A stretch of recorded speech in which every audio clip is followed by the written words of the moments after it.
આજના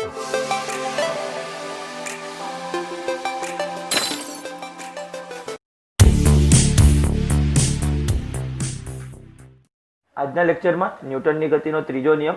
હવે ન્યૂટનની ગતિનો ત્રીજો નિયમ એવું છે કે આઘાત અને પ્રત્યાઘાત સમાન મૂલ્યના અને પરસ્પર કેવી દિશાના હોય છે? વિરુદ્ધ દિશાના હોય છે. ખાલી વાક્ય એક જ લખવાનું છે, કોઈ થિયરી સ્વરૂપે પૂછાતું નથી. યાદ રાખવાનું ખાલી એક વાક્ય, આઘાત અને પ્રત્યાઘાત સમાન મૂલ્યના અને પરસ્પર કેવી દિશાના હોય છે? વિરુદ્ધ દિશાના હોય છે. આપણે 9મા ધોરણની અંદર આ શીખ્યા હતા, ન્યૂટનની ગતિનો ત્રીજો નિયમ. આઘાત અને પ્રત્યાઘાત કેવા મૂલ્યના? સમાન મૂલ્યના અને પરસ્પર વિરુદ્ધ દિશાના હોય છે, જેને ન્યૂટનની ગતિનો ત્રીજો નિયમ કહે છે.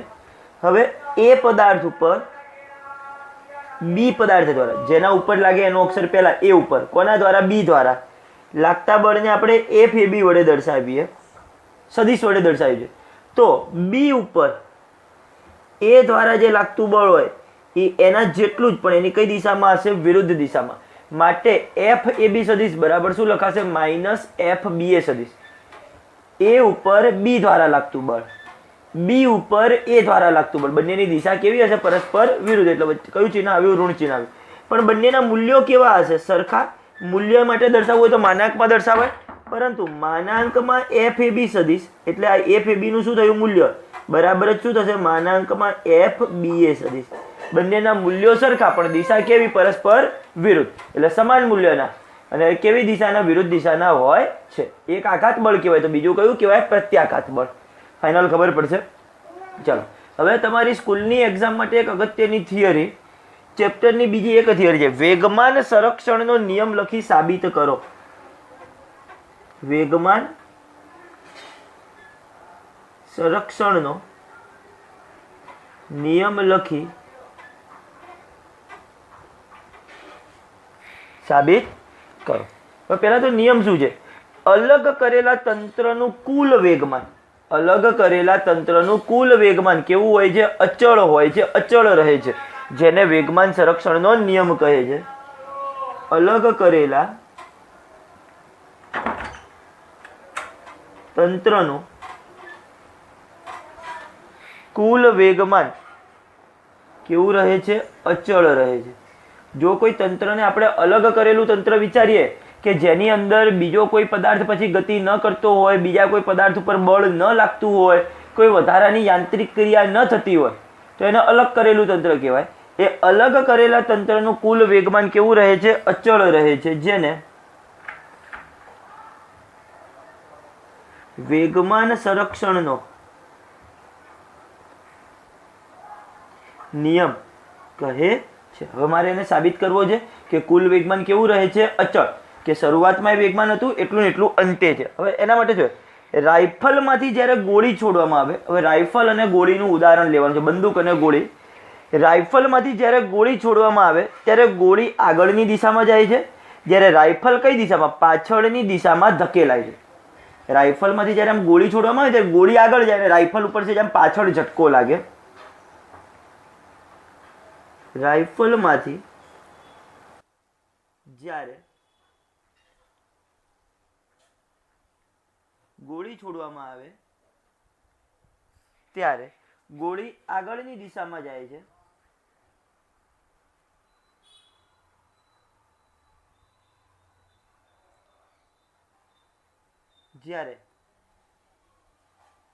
રાઇફલ પાછળની દિશામાં ધકેલાય છે. રાઇફલમાંથી જ્યારે ગોળી છોડવામાં આવે ત્યારે ગોળી આગળની દિશામાં જાય છે અને રાઇફલ પાછળની દિશામાં ધકેલાય છે. હવે મારે ગોળી છૂટ્યા પહેલાની કન્ડિશન ધારવાની અને ગોળી છૂટ્યા બાદની. ગોળી છૂટ્યા પહેલા ગોળી અને રાઇફલ સ્થિર હોવાથી, હવે ધારો કે આમ બંદૂકની અંદર ગોળી ભરાવીને આપણે ઊભા છે, હજી છૂટી નથી, હજી મેં ટ્રિગર નથી દબાવેલું. ટ્રિગર એટલે નીચે બંદૂકમાં નીચે હોય એને ટ્રિગર કહેવાય. એ ટ્રિગર નથી દબાવ્યું, એની પહેલા ગોળી અંદર બંદૂકની અંદર સ્થિર હશે, રાઇફલ પણ કેવી હશે? સ્થિર. નહીં ગોળી આગળ જતી નથી, રાઇફલ પાછળ જતી, કોઈ ગતિ કરતા નથી, બંને કેવા છે? સ્થિર છે. હવે સ્થિર હોય તો તેમના વેગ કેટલા થઈ જાય? 0. વેગ 0 તો તેમનું વેગમાન પણ કેવું 0, કારણ કે વેગમાનનું સૂત્ર p બરાબર mv, પણ વેગ 0 હોય તો વેગમાન પણ કેવું થઈ જાય 0 થશે. ગોળી છૂટ્યા પહેલા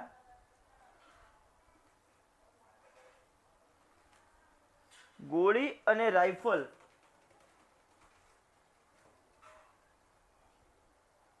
સ્થિર હોવાથી તેમના વેગ અને વેગમાન કેવા હોય છે? શૂન્ય હોય છે. ગોળી છૂટ્યા પહેલા ગોળી અને રાઇફલ કેવા હોવાથી? સ્થિર હોવાથી તેમના વેગ અને વેગમાન કેવા થઈ જશે? શૂન્ય. માટે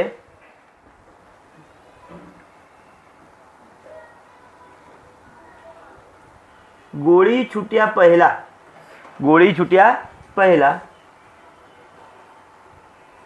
ગોળી વત્તા રાઇફલ ના તંત્રનું કુલ પ્રારંભિક વેગમાન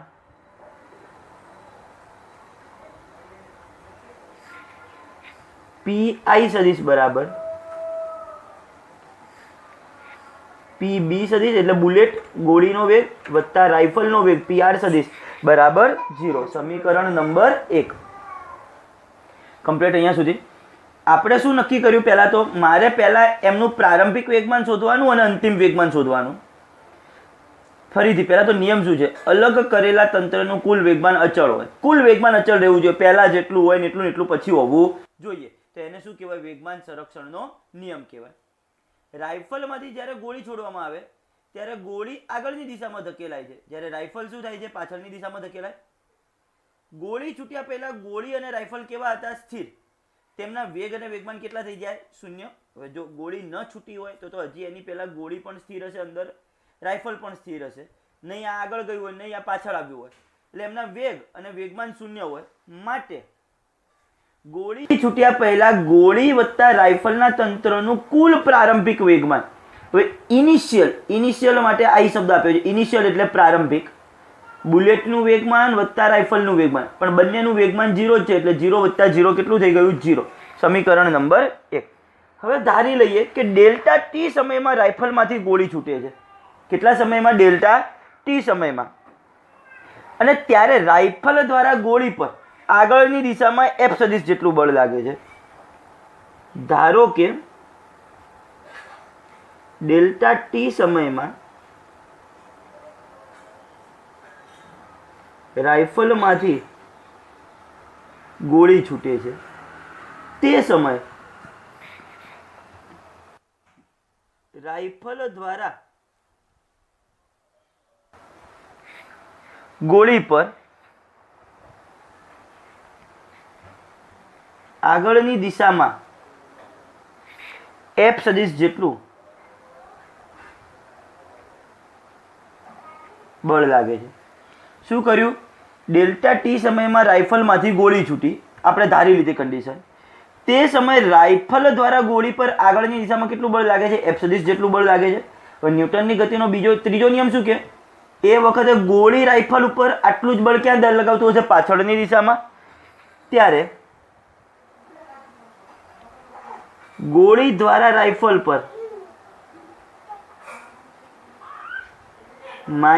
-F સદિશ જેટલું બળ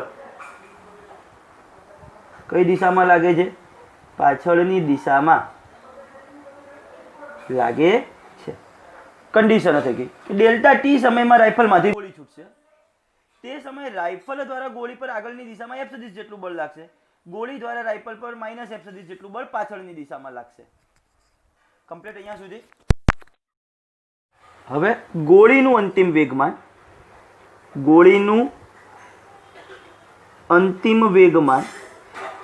ગોળી માટે તો બુલેટ P, પણ PB', ગોળીનું અંતિમ વેગમાન PB' કહીએ એને. વેગમાન બરાબર શું થાય? વેગમાન બરાબર બળ ગુણ્યા સમય. કારણ કે F સદિશનું સૂત્ર હતું ન્યૂટનની ગતિનો બીજો નિયમ, F સદિશ બરાબર dP સદિશ ભાગ્યા dt. તો મારે જો વેગમાન શોધવું હોય તો બળ ગુણ્યા સમય કરવો પડે. તો ગોળીનું શોધીએ છીએ. ગોળી ઉપર તો બળ F સદિશ જેટલું લાગતું હતું અને સાથે ડેલ્ટા ટી સમય. આ શું થયું? ગોળીનું અંતિમ વેગમાન. એ જ રીતે રાઇફલનું અંતિમ વેગમાન અંતિમ વેગમાન PR ડેશ સદિશ શું થશે? માઇનસ એફ સદિશ ઇન્ટુ ડેલ્ટા ટી બળ ગુણ્યા સમય, બળ ગુણ્યા સમય. આ ગોળી છૂટ્યા બાદનું થયું, તો ગોળી છૂટ્યા બાદ ગોળી વત્તા રાઇફલનું કુલ અંતિમ વેગમાન માટે ગોળી છૂટ્યા બાદ ગોળી વત્તા રાઇફલના તંત્રનું કુલ અંતિમ વેગમાન. હવે અંતિમ વેગમાનને શેના વડે દર્શાવાય? ફાઇનલ પી એફ સદિશ. સૂત્ર શું થશે? પીબી ડેશ સદિશ વત્તા પી આર ડેશ સદિશ. પીબી ડેશનું મૂલ્ય એફ સદિશ ઇન્ટુ ડેલ્ટા ટી, પીઆરનું માઇનસ એફ સદિશ ઇન્ટુ ડેલ્ટા ટી. ટોટલ કેટલું થઈ જશે? 0. સમીકરણ નંબર 2. સમીકરણ 1 અને 2 પરથી પીઆઈ સદિશ બરાબર પીએફ સદિશ થશે, કારણ કે બંનેની વેલ્યુ કેટલી આવી? 0. સમીકરણ 1 અને 2 પરથી પીઆઈ સદિશ બરાબર પીએફ સદિશ. આમ કહી શકાય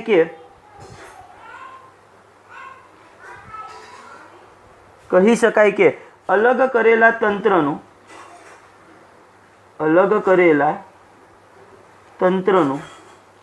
કુલ વેગમાન કેવું હોય છે? અચળ હોય છે. ફાઇનલ ખબર પડશે દરેક જણને અહીંયા સુધીના ભાગમાં. ચલો હવે આગળની થિયરી જોઈશું. ત્યારબાદ હવે એક બિંદુગામી બળ કોને કહેવાય? એક બિંદુગામી બળ જે બળોની કાર્યરેખા એક બિંદુમાંથી પસાર થતી હોય. જે બળોની કાર્યરેખા એક બિંદુમાંથી પસાર થતી હોય તેવા બળોને એક બિંદુગામી બળ કહે છે. જે બળોની કાર્યરેખા શું થતી હોય? એક બિંદુમાંથી પસાર થતી. આનો મતલબ શું? ધારો કે એક બિંદુમાંથી આ બિંદુ અહીંયા છે, કોઈ કે અહીંયા એક બળ લાગી રહ્યું છે F1. જો આને પાછળ લંબાવીશ તો આ બિંદુમાંથી પસાર થશે. બીજું ધારો કે અહીંયા ક્યાંક ઉપર લાગતું હતું F2, હવે એને આમ પાછળ લંબાવીશ તો અહીંયા થશે. ત્રીજું ધારો કે અહીંયા આ બાજુ દિશામાં લાગે છે F3, પણ આને આગળ લંબાવીશ તો આ દિશામાંથી પસાર થશે. ટૂંકમાં એને જો આમ આગળ પાછળ આમ લાંબુ કરીએ બળને, અને જો કોઈ એક બિંદુમાંથી પસાર થતા હોય તો એનો મતલબ એવો થયો કે આ એક બિંદુ ઉપર જ હું F1 દર્શાવી શકું, F2 દર્શાવી શકું, અહીંયાથી આ દિશામાં F3 દર્શાવી શકું, કારણ કે આની દિશા આમ હતી આ બિંદુ આગળ. બરોબર છે? તો આવા બળોને કેવા કહે છે? એક બિંદુગામી બળ કહે છે. જે બળોની કાર્યરેખા એક જ બિંદુમાંથી પસાર થતી હોય તેવા બળોને એક બિંદુગામી બળ કહે છે. હવે શું છે? પદાર્થની સંતુલનમાં રહેવા માટેની શરત શું છે? પદાર્થની સંતુલનમાં રહેવાની શરત. ક્યારે કોઈ પદાર્થ સંતુલનમાં રહી શકે? સંતુલનમાં રહેવું એટલે ફિક્સ રહેવું. કોઈ પદાર્થ પર લાગતું પરિણામી બાહ્ય બળ, કોઈ પદાર્થ પર લાગતું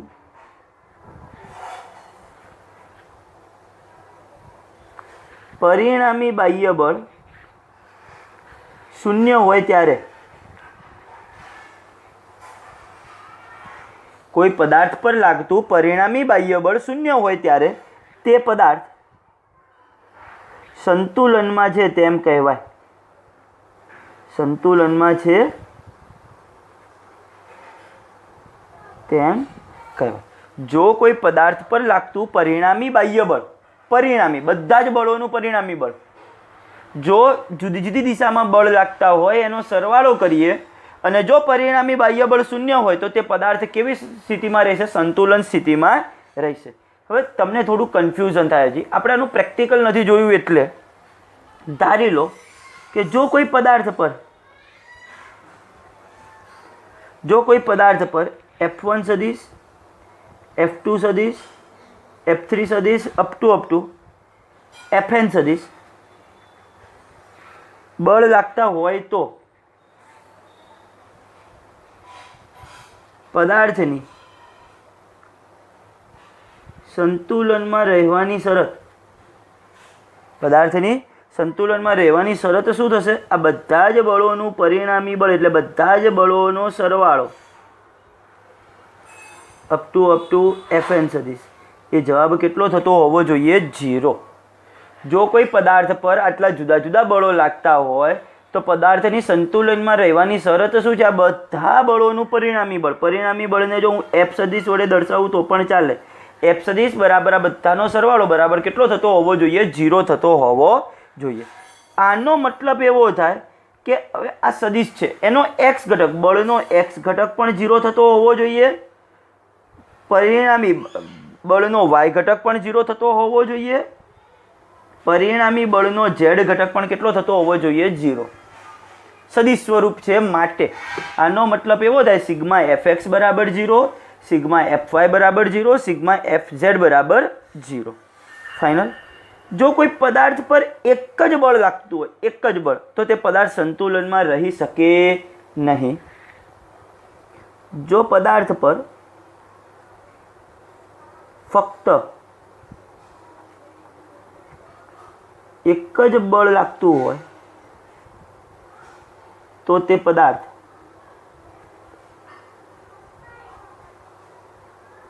સંતુલનમાં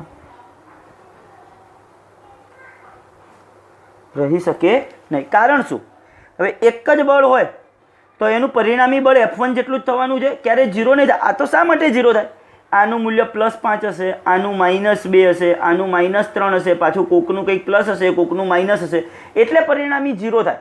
પણ જો પદાર્થ ઉપર ખાલી આ એક જ બળ લાગતું હોય, બીજા એકય હોય જ નહીં, ધારો કે આ એકય નથી, તો પરિણામી બળ F1 જેટલું જ થશે, તો પદાર્થ ક્યારેય સંતુલનમાં રહી શકે નહીં.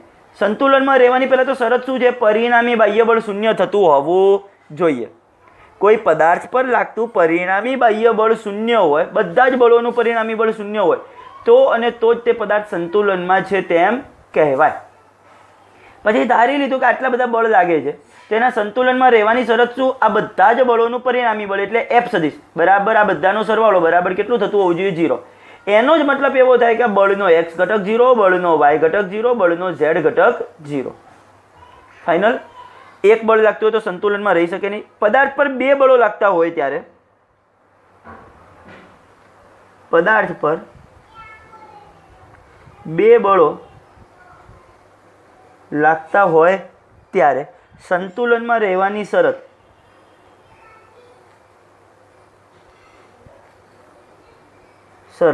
શું થશે? F1 સદિશ વત્તા F2 સદિશ બરાબર 0. બે બળોનું પરિણામી બળ 0 થતું હોવું જોઈએ. ધારી લીધું કે પદાર્થ ઉપર બે જ બળ લાગે છે, F1 અને F2, તો એ વખતે એ સંતુલનમાં રહેવાની શરત શું? આ બંનેનો સરવાળો 0 થતો હોવો જોઈએ. આનો મતલબ શું થાય છે? +F2 ઓલી બાજુ જાય તો -F2, તો F1 સદિશ બરાબર -F2 સદિશ. એનો મતલબ એવો થયો કે બંને બળોના મૂલ્ય સરખા હોવા જોઈએ, પણ દિશા કેવી હોવી જોઈએ? પરસ્પર વિરુદ્ધ હોવી જોઈએ.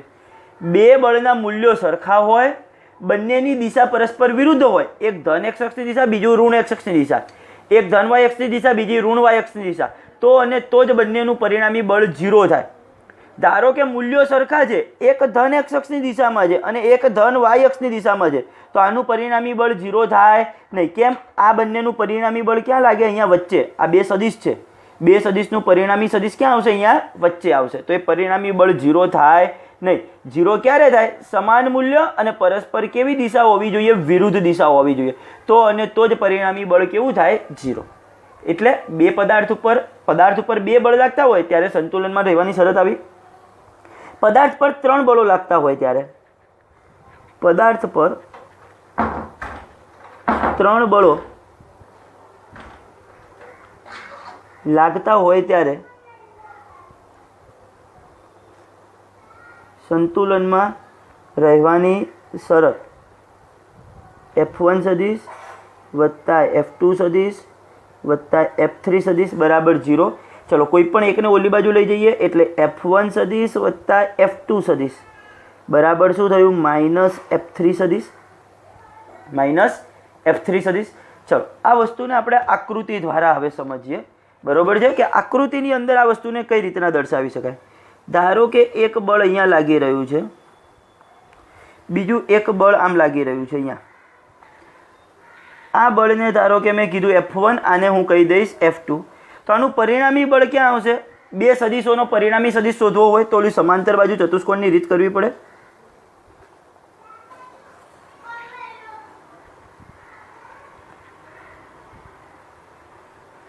આ સમાંતર બાજુ ચતુષ્કોણ પૂરો કર્યો. સામાન્ય બિંદુમાંથી દોરેલો વિકર્ણ એ આ બંનેનો શું આપશે? પરિણામી સદિશ, એટલે બંનેનો સરવાળો આપશે. આપણને શું આપશે? બંનેનો સરવાળો. આ હતો મારો F1 સદિશ, આ હતો F2 સદિશ. તો આ બંનેનો પરિણામી સદિશ R સદિશ એટલે શું? F1 સદિશ વત્તા F2 સદિશ. હવે ત્રીજો સદિશ ક્યાં હોવો જોઈએ? તો આનો જ આ F1 વત્તા F2 જે સદિશ છે એની વિરુદ્ધ દિશામાં અને એના મૂલ્ય જેટલો જ, એના મૂલ્ય જેટલો જ, એટલે એના મૂલ્ય જેટલો જ થઈ ગયો. જો આનું જેટલું મૂલ્ય છે એટલું જ આ દોર્યું. અને આ કયો સદિશ થયો? F3 સદિશ. જો F1, F2 અને F3 આ રીતના લાગતા હશે, એમની દિશા આ પ્રમાણેની હશે, તો એમનું પરિણામી બળ કેટલું થશે? 0 થશે. પરિણામી બળ કેટલું થશે? 0. બીજી રીતે સમજાવું. ચલો પહેલા F1 સદિશ દોરું. આમ આ F1 સદિશની દિશા આવી આમ. હવે એના જ શીર્ષ ઉપર અહીંયા આ F2 ને દોરું, એટલે આ F2 આવ્યો મારો. હવે કયો દોરું? -F3. -F3 તો આ બાજુ છે, -F3 આ બાજુ છે, એ દોર્યો. આ કેવી આકૃતિ બની? બંધ આકૃતિ. બંધ આકૃતિ બને તો પરિણામી કેટલું થઈ જાય? 0. તો એના દ્વારા પણ કહી શકાશે આ હતો મારો F1 સદિશ, આ હતો મારો F2 સદિશ, આ હતો મારો -F3 સદિશ.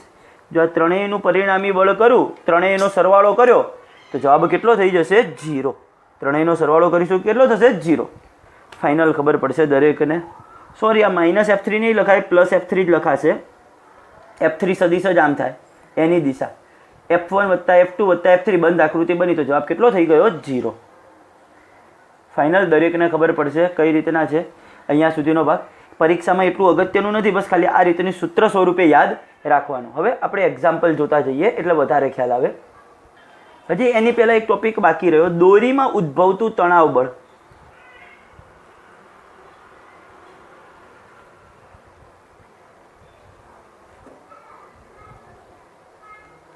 દોરીમાં ઉદ્ભવતું તણાવ બળ કઈ રીતના લાગે?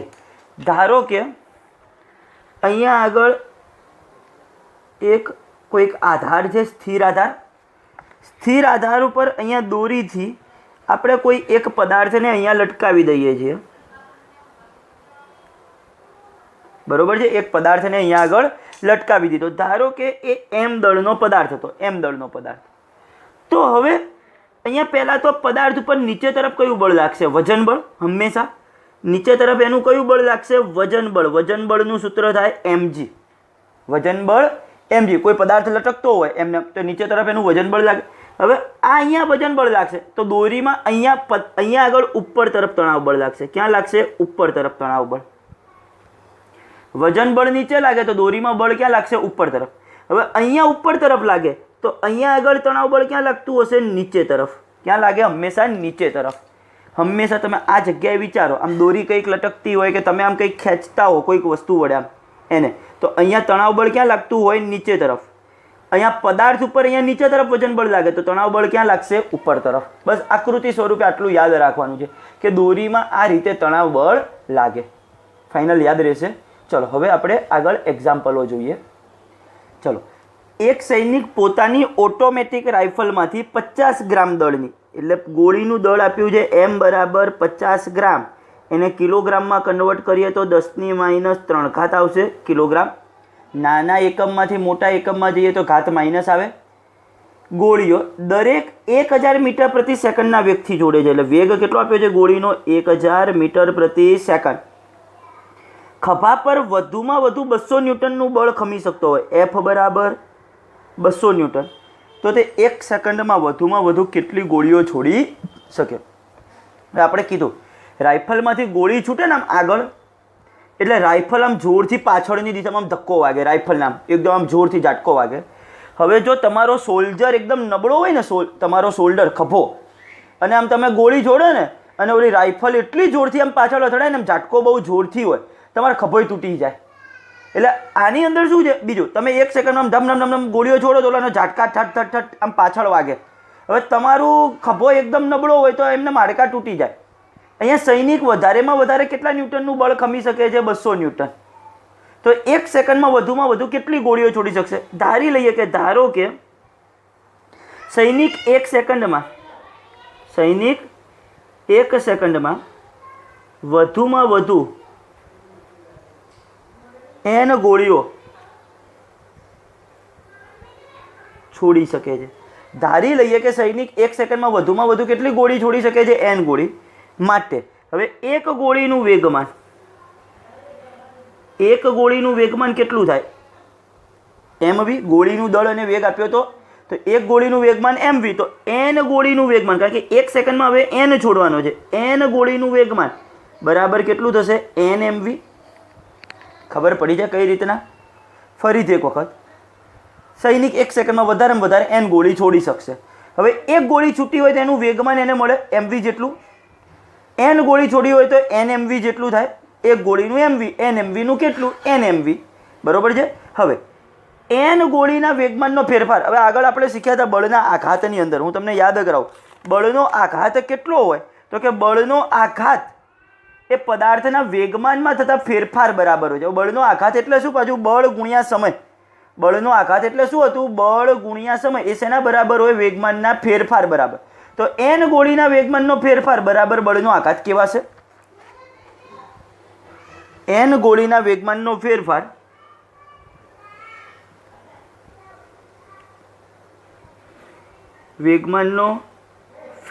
બરાબર જ શું કેવા છે? બળનો આઘાત. ચલો, n ગોળીના વેગમાનનો ફેરફાર કેટલો આપ્યો છે આપણને? n mv. બળનો આઘાત એટલે f ગુણ્યા ડેલ્ટા t. કમ્પ્લીટ ખબર પડી ગઈ છે કઈ રીતના? n ગોળીનું વેગમાન તો આટલું જ બદલાવાનું છે. કેમ? પ્રારંભમાં તો બધાનું 0 હશે. આ ગોળી છૂટ્યા બાદ n mv જેટલું થયું. એકનું mv, n ગોળીનું n mv. હવે એમનું વેગમાનનો ફેરફાર શોધું તો n mv જેટલો જ થયો. બળનો આઘાત બળ ગુણ્યા સમય. હવે મારે શોધવાનું શું છે? આ n ની કિંમત. mv ગુણાકાર, સામે જાય તો ભાગાકાર. માટે n બરાબર f ગુણ્યા ડેલ્ટા t ભાગ્યા mv. ચલો કિંમત મૂકો. બળની કિંમત આપી હતી 200 ન્યૂટન. 1 સેકન્ડની અંદર શોધવાનું હતું એટલે ડેલ્ટા ટીની કિંમત 1. એમની કિંમત આપી હતી 50 ગુણ્યા 10⁻³ ઘાત. અને v તરીકે આપ્યું હતું 1000. 1000 એટલે 10³ ઘાત કહેવાય. 1000 એટલે કેટલા કહેવાય? 10³ ઘાત. -3 + 3 તો ગયા. 200 ભાગ્યા 50 કરશો એટલે જવાબ કેટલો આવશે? 4. તો સૈનિક વધુમાં વધુ કેટલી ગોળીઓ છોડી શકશે? 4 ગોળી. દરેક જણાએ આ MCQ ખાસ યાદ રાખવાનો. MCQ માટેનો જ એક્ઝામ્પલ છે. યાદ એટલું રાખવાનું, n ગોળીનું વેગમાન n mv બરાબર બળનો આઘાત f ગુણ્યા ડેલ્ટા t. બધા આટલું સૂત્ર યાદ રાખવાનું MCQ માટે. ફટાફટ સીધો આ જવાબ મળે.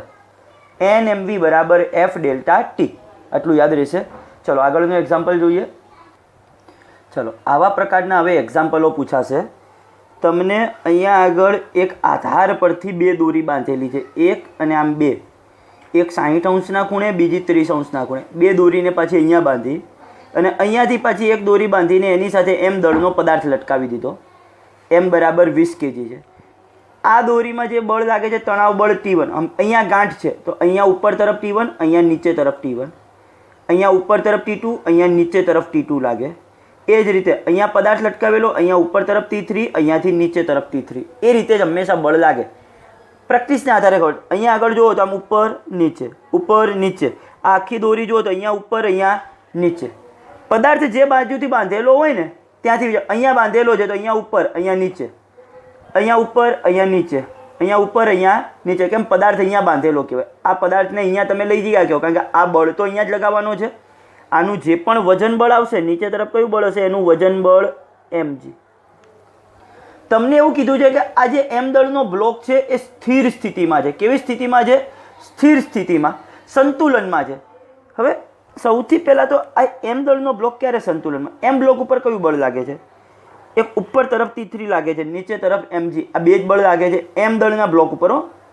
m દળના બ્લોક ઉપર ખાલી 2 જ બળ લાગે છે, એક ઉપર તરફ T3 અને નીચે તરફ mg. તો એવું લખી શકાય m દળના બ્લોકનો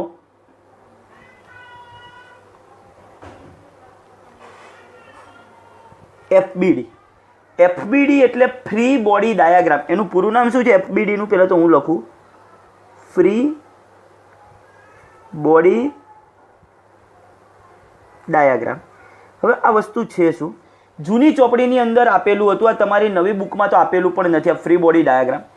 ફ્રી બોડી ડાયાગ્રામ એટલે એવું કે પદાર્થને નહીં દર્શાવવાનો, પદાર્થને ખાલી એક ટપકા સ્વરૂપે દર્શાવવાનો અને એના ઉપર લાગતા બળોને દર્શાવવાના. નીચે તરફ કયું બળ લાગે છે? mg. ઉપર તરફ કયું બળ લાગે છે? T3. આ T3 અને નીચે તરફ mg. m દળના બ્લોકનો FBD ફ્રી બોડી ડાયાગ્રામ કેટલો થાય? ઉપર તરફ એને ટપકા સ્વરૂપે દર્શાવી દીધો. ઉપર લાગે છે T3, નીચે લાગે છે mg. હવે આ સંતુલનમાં ક્યારે હોય? તો કે આ બંનેના મૂલ્યો સરખા, વિરુદ્ધ દિશામાં તો છે જ, મૂલ્યો સરખા હોય ત્યારે. તો હવે શું લખીશું? M3 બ્લોકની સંતુલન સ્થિતિ માટે M3 બ્લોકની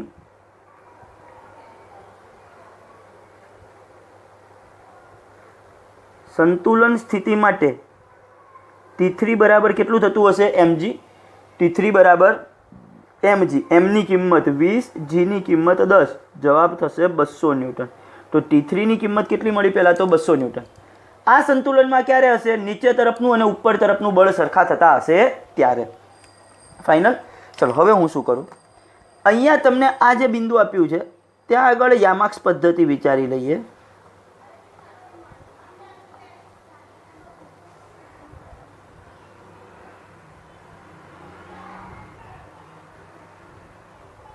બરાબર છે? આ રીતની મેં એક યામાક્સ પદ્ધતિ વિચારી લીધી. આ ખૂણો 60, તો આ ખૂણો પણ કેટલો થાય? 60 અંશ. આ ખૂણો 30, તો ઝેડ આકારને આધારે આ ખૂણો કેટલો થાય? 30 અંશ. યુગ્મ કોણને આધારે ઝેડ આકાર, ઝેડ આકારને આધારે. હવે આ જે T2 બળ લાગી રહ્યું છે એ 60 અંશના ખૂણે લાગે છે. આ બાજુ ખૂણાની નજીકનો ઘટક કોસ ઘટક, ખૂણાની દૂરનો ઘટક સાઇન ઘટક. એટલે અહીંયા T2 60 અંશના ખૂણે લાગે તો એના બે ઘટક, T2 આમ છે તો એના બે ઘટક આમ અને આમ ઉપર થશે. એટલે આ કયું થશે? T2 cos 60. ઉપર બાજુ કયું થશે? T2 sin 60. T2 sin 60. એવું વિચારો. અહીંયાથી T2 ને ભૂસી અને અહીંયા એક્ઝેક્ટ T2 લખું છું. T2 જે લાગી રહ્યું છે ક્યાં લાગી રહ્યું છે? આમ 60 અંશના ખૂણે. એના બે ઘટક, ખૂણાની નજીકનો ઘટક કોસ ઘટક, દૂરનો ઘટક સાઇન ઘટક. એ જ રીતે T1 30 અંશના ખૂણે લાગે છે. તો આ બાજુ થતું હશે T1 cos 30, ઉપર બાજુ થશે T1 sin 30, T1 sin 30. Final ખબર પડશે. તો હવે જો આ બિંદુને હું O બિંદુ કહી દઉં તો O બિંદુનો ફ્રી બોડી ડાયાગ્રામ, O બિંદુનો FBD ફ્રી બોડી ડાયાગ્રામ. શું કરવાનું? O બિંદુ દર્શાવી દીધું. હવે O બિંદુ ઉપર કુલ કેટલા બળ લાગે છે તમે વિચારો. ઉપર બાજુ 2 બળ લાગે છે, નીચે બાજુ 1 લાગે છે. એક બળ આ બાજુ લાગે છે અને એક બળ આ બાજુ લાગે છે. કયા કયા લાગે છે? ચલો. O બિંદુ ઉપર નીચે કયું બળ લાગે છે? T3. નીચે કયું લાગે છે? T3. ઉપર કયું લાગે છે? T1 sin 30 અને T2 sin 60. T1 sin 30 અને બીજું નીચે હવે દર્શાવી દઉં T2 sin 60, T2 sin 60. આ બંને ઉપર બાજુ લાગ્યા. હવે આ બાજુ કયું બળ લાગે છે? T1 cos 30, T1 cos 30 અને આ બાજુ કયું બળ લાગે છે? T2 cos 60. આ મેં શું કર્યો? O બિંદુનો ફ્રી બોડી ડાયાગ્રામ. O બિંદુ ઉપર કયા કયા બળ લાગે એ દર્શાવ્યું. આ કોનો ફ્રી બોડી ડાયાગ્રામ હતો? M દળના બ્લોકનો ફ્રી બોડી ડાયાગ્રામ. M દળના બ્લોક ઉપર ખાલી આ 2 બળ લાગે, નીચે mg, ઉપર T3. એટલે આ બંને સરખા થઈ ગયા તો જ આ સંતુલનમાં હોય. એ જ રીતે O બિંદુનો ફ્રી બોડી ડાયાગ્રામ. O બિંદુ ઉપર પહેલાં તો લાગતા બળો દર્શાવી દીધા બધા. કઈ રીતના? આ ખૂણો 60 તો અહીંયા 60. હવે T2 આમ લાગે છે 60 અંશના ખૂણા, ખૂણાની નજીકનો ઘટક કોસ ઘટક, દૂરનો ઘટક સાઇન ઘટક. T1 ખૂણાની નજીકનો ઘટક T1 cos 30, દૂરનો ઘટક T1 sin 30. હવે એ O બિંદુનો ફ્રી બોડી ડાયાગ્રામ દોર્યો. તો હવે આની અંદર શું થતું હશે? આ બંનેનો સરવાળો આના બરાબર થતો હશે અને બીજું આના બરાબર આ થતું હશે, આના બરાબર આ થાય તો અને તો જ આ સંતુલનનો મતલબ શું? આનું અને આનું મૂલ્ય સરખું. દિશા તો વિરુદ્ધ છે જ. આનું એકલાનું અને આ બેનું મૂલ્ય સરખું તો થાય. ચલો. O બિંદુના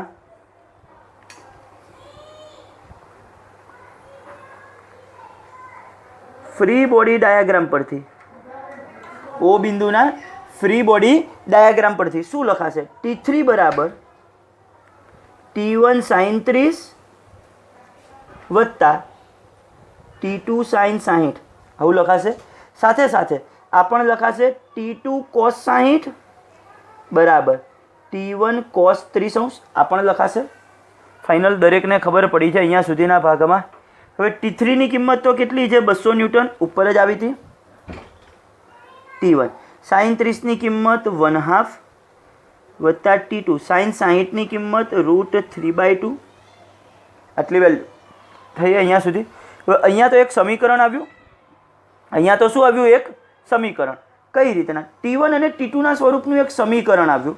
ચલો અહીંયા આગળ હજી એક સ્ટેપ લખું તો T1 ભાગ્યા 2 લખાય વત્તા √3T2 ભાગ્યા 2 લખાય. √3T2 ભાગ્યા 2 બે લસા લઈ લઉં 200 બરાબર T1 વત્તા √3T2 ભાગ્યા 2 બે અહીંયા ગુણાકારમાં માટે T1 વત્તા √3T2 બરાબર 400.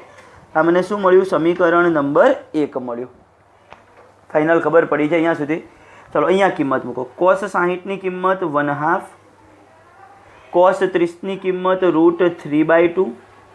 ચલો બંને બાજુ અહીંયા આગળ લખો તો T2 ભાગ્યા 2 લખાય. આને શું લખાય? √3T1 ભાગ્યા 2. બે બાજુથી 2 2 ઉડી જાય તો T2 બરાબર શું લખી શકાશે? √3T1. સમીકરણ નંબર 2. T2 ની કિંમત કેટલી થઈ? √3T1. તો હવે અહીંયા T2 ની કિંમત મૂકી દઈએ સમીકરણ 1 માં. આ T1 √3 T2 ની કિંમત કેટલી લખાશે? √3T1 બરાબર 400. ક્યાંથી લખ્યું? આ સમીકરણ 2 પરથી. √3 ગુણ્યા √3 3 એટલે T1 વત્તા 3T1 બરાબર 400. ટોટલ કેટલા થયા? 4T1 બરાબર 400.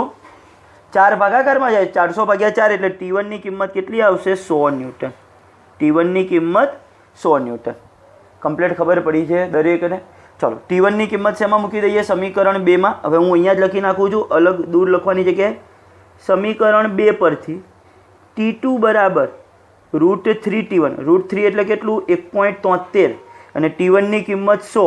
100 સાથે ગુણાકાર કરું 173 ન્યૂટન. તો આનો જવાબ થાય 173 ન્યૂટન. હવે તમને એમ લાગે સાહેબ આટલો લાંબો દાખલો થયો? વિથિન 2 મિનિટની અંદર ગણી લેવાય. Within 2 minute. આ તો સમજાવવામાં બહુ વાર થઈ મારે. બાકી 2 મિનિટનો જ આ એક એક્ઝામ્પલ છે. કમ્પ્લીટ દરેકને ખબર પડશે અહીંયા સુધીના ભાગમાં. નેક્સ્ટ લેક્ચરની અંદર હવે પહેલાં આ વખતે આપણે NCERTના ઘણા ખરા દાખલાઓ ચાલશે. તમને આવા બધા આવા પ્રકારના NCERTમાં આપેલા છે. કેમ? તો આગળનો ટોપિક શીખતા પહેલાં, કારણ કે આગળના ટોપિકમાં પણ પાછો આવા બધાનો ઉપયોગ આવશે, આવી બધી આકૃતિઓનો. એટલે સૌથી પહેલાં જો તમે આવા દાખલાઓની પ્રેક્ટિસ કરી હશે ને તો જ તમને આવડશે બીજા દાખલા પણ અને બીજી થિયરીઓ પણ. એટલે હવે આપણે પહેલાં નેક્સ્ટ લેક્ચરમાં આવા બધા પ્રકારના દાખલાઓ જોઈશું NCERTમાંથી અને પછી આગળ વધીશું.